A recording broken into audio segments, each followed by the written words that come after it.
Halo teman-teman, selamat datang di Ruang Belajar Asripedia. Pada kesempatan kali ini, kita akan mempelajari mengenai soal dan pembahasan penilaian akhir tahun yang pertama part 1 pada buku MGMP Bantul Yogyakarta untuk pelajaran matematika kelas 7 semester 2.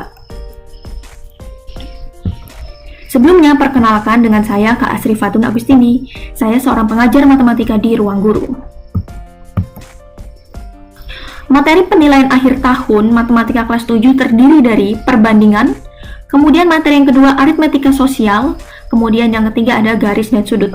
Nah, pada bagian part 1 ini kita hanya akan membahas perbandingan. Jadi untuk aritmetika sosial akan dibahas pada part 2, garis dan sudut dibahas pada part 3. Ikuti terus ya pembelajarannya. Kita mulai dari soal nomor 1. Koin yang dimiliki Tono 32 dan koin yang dimiliki Ciko 48. Maka perbandingan koin yang dimiliki Tono terhadap koin yang dimiliki Ciko adalah, untuk alternatif penyelesaiannya, kita tuliskan terlebih dahulu yang diketahui. Koin Tono 32, koin Ciko 48. Kemudian yang ditanya, perbandingan koin Tono terhadap koin Ciko. Nah, seperti biasa kita misalkan terlebih dahulu. Koin Tono kita misalkan T, koin Ciko kita misalkan C, sehingga T banding C sama dengan 32 banding 48. Kemudian kita tentukan FPB-nya dari 32 dan 48, yaitu diperoleh 16, sehingga 32 dibagi 16 diperoleh 2, 48 dibagi dengan 16 diperoleh 3. Sehingga perbandingan yang paling tepat T banding C, yaitu 2 banding 3, jawabannya yang A. Lanjut ke soal nomor 2. Ibu Wati membeli gula 600 gram dan tepung 2 kg. Perbandingan banyak gula dan tepung yang dimiliki Ibu Wati adalah, nah, gula ada 600 gram, tepung 2 kg. Dalam suatu perbandingan, kita perhatikan satuannya. Kita ubah ke dalam satuan terkecil. Yang diketahui di situ satuan terkecil adalah gram.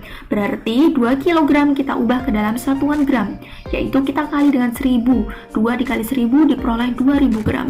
Kemudian yang ditanya adalah perbandingan banyak gula dan tepung. Sehingga dapat kita tuliskan gula banding tepung sama dengan 600 banding 2000. Kemudian keduanya sama-sama kita bagi dengan 200 sehingga diperoleh 3 banding 10, sehingga jawaban yang paling tepat untuk nomor 2 adalah yang C.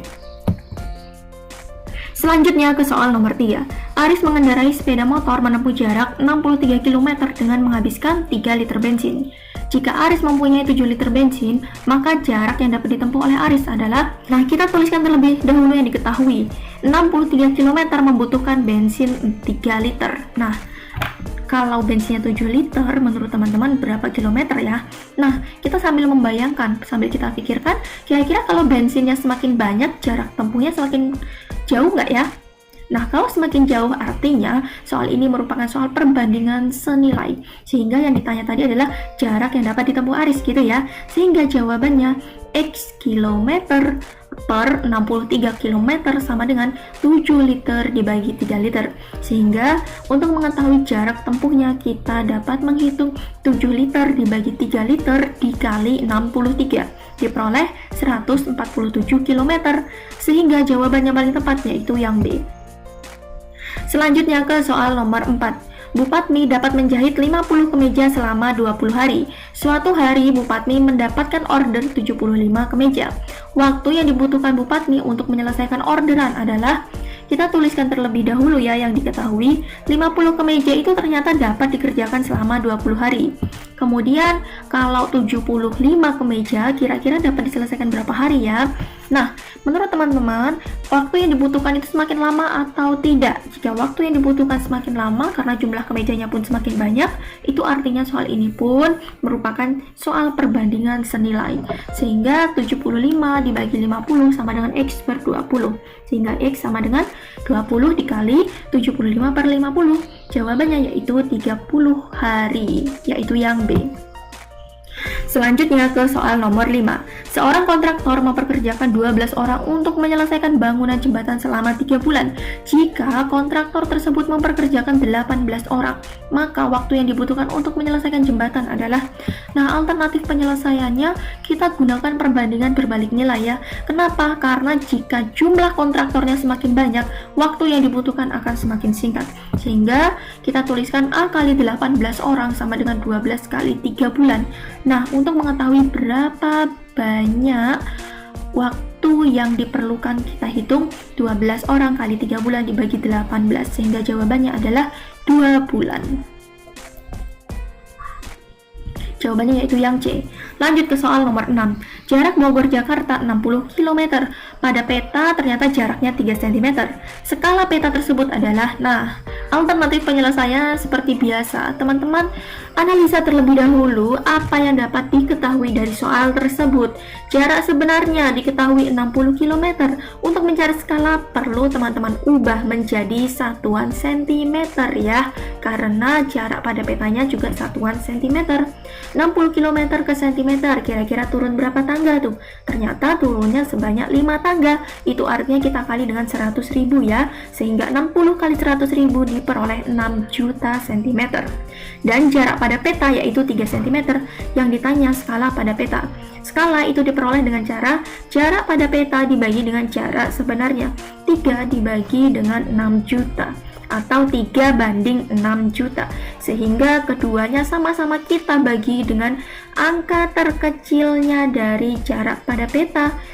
3 bagi 3 diperoleh 1, 6 juta dibagi 3 diperoleh 2 juta, sehingga skala peta tersebut adalah 1 banding 2 juta. Jawabannya yaitu yang D. Lanjut ke soal nomor 7. Dengan skala denah 1 banding 300, luas kebun Pak Raffi pada denah yaitu 120 cm². Luas kebun Pak Raffi sebenarnya adalah, kita tuliskan terlebih dahulu skala denahnya yaitu 1 banding 300. Tentu saja skala itu dalam satuan cm ya teman-teman. Kemudian luas kebun pada denah 120 cm², kita ubah ke dalam satuan meter kuadrat. Kenapa? Karena di sini teman-teman bisa lihat pada opsi A, B, C, D satuannya sudah dalam meter kuadrat. Supaya lebih mudah, 120 cm² kita ubah ke dalam satuan meter kuadrat diperoleh 0,012. Nah, untuk memperoleh skala caranya jarak pada peta dibagi luas sebenarnya. Skala teman-teman bisa lihat 1 banding 300 gitu ya. Kita kuadratkan sama dengan 0,012 banding dengan luas sebenarnya. Luas sebenarnya yaitu 90.000 dikali 0,012 yaitu 1080 meter kuadrat. Sehingga jawabannya paling tepat yaitu yang B. Selanjutnya ke soal nomor 8. Surti membeli 25 bungkus roti dengan harga 45.000. Lalu roti itu dijual eceran dengan harga 2.000 per bungkus. Surti akan mengalami, kita hitung terlebih dahulu ya.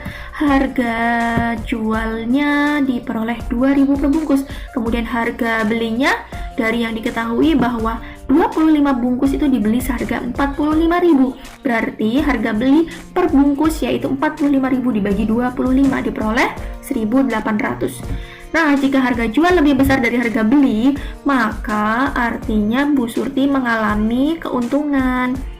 Untung sama dengan harga penjualan dikurangi harga pembelian. 2.000 dikurangi 1.800 yaitu 200 rupiah. Sehingga jawaban yang paling tepat yaitu yang A. Untung sebesar 200 rupiah per bungkus. Selanjutnya ke soal nomor 9. Pak Beni membeli 1 ton beras seharga 9.150.000. Kemudian beras tersebut akan dijual kembali dengan harga 9 juta. Kemudian beras tersebut akan dijual kembali dengan harga 9.500 per kilogram. Untuk menjual beras itu, Pak Beni harus menyediakan plastik sebagai pembungkus dengan harga 67.000. Pak Beni mengalami, kita tulis terlebih dahulu harga beli berapa, yaitu 9.150.000. Harga jualnya yaitu 9.500 dikali dengan 1.000. Kenapa? Karena dalam 1 ton itu adalah 1.000 kilogram. Sehingga harga jualnya 9.500.000. Yang ditanyakan, Pak Beni itu akan mengalami apa?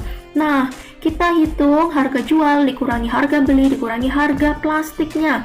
9.500.000 dikurang dengan 9.150.000 dikurang 67.000 diperoleh 283.000. Sehingga jawabannya paling tepat yaitu yang C, akan mengalami untung sebesar 283.000 rupiah. Ke soal nomor 10. Bapak Andra membeli sepeda motor bekas seharga 4 juta. 1 minggu berikutnya sepeda motor tersebut dijual kembali dengan harga 4.250.000. Persentase keuntungan yang diperoleh Bapak Andra dari hasil menjual motornya adalah, teman-teman tuliskan terlebih dahulu ya, harga pembeliannya berapa, harga penjualannya berapa, dan rumus untuk persentase keuntungan itu apa sih? Nah, teman-teman ingat-ingat kembali, untuk memperoleh persentase keuntungan, kita dapat menghitungnya dengan cara untung dibagi dengan harga pembelian dikali 100%. Untungnya diperoleh dari harga jual dikurangi harga pembelian, yaitu 250.000. Sehingga 250.000 dibagi 4 juta dikali 100%, diperoleh 6,25%. Sehingga jawabannya paling tepat yaitu yang B. Nah, baiklah teman-teman, demikian pembahasan untuk soal PAT bagian 1 ya pada buku MGMP Bantul Yogyakarta. Untuk part 2 yaitu kita akan membahas garis dan sudut, akan saya berikan pembahasannya pada video berikutnya.